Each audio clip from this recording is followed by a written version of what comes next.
Hello, this is from Freiburg. यो चाहिँ फ्राइबुर्ग सहरबाट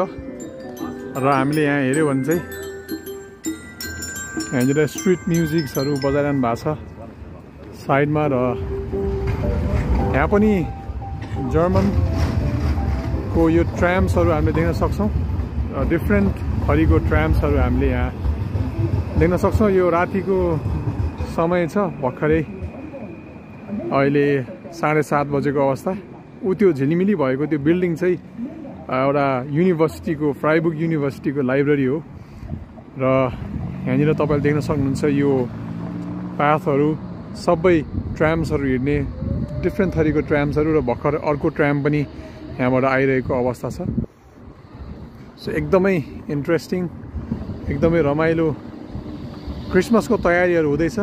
पक्कै पनि क्रिसमसको बेलामा आउने छु किनभने सबै तयारीहरू चलिरहेको छ अहिले चाहिँ र यसरी राति हिँड्दाखेरि पनि एकदमै आनन्द एकदम क्वाइट आज आइतबारको दिन सबै अरु पसलहरू बन्द हुन्छ खानेकुराको रेस्टुरेन्ट र क्याफेहरू बाहेक अरु सबै कुराहरू चाहिँ बन्द हुने गर्छ एकदमै प्राइम एरिया हो यो चाहिँ जहाँ चाहिँ धेरै विद्यार्थीहरू इन्टरनेसनलबाट पनि पढ्न आउनुहुन्छ र यो युनिभर्सिटीको एरिया हो थिएटरहरू र एकदमै शपिङ एरिया पनि हो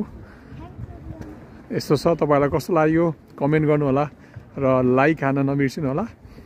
अनि यसरी नै म तपाईलाई देखाउँदै जाने छु होप सबैजना सन्चै हुनुहुन्छ सी यू नेक्स्ट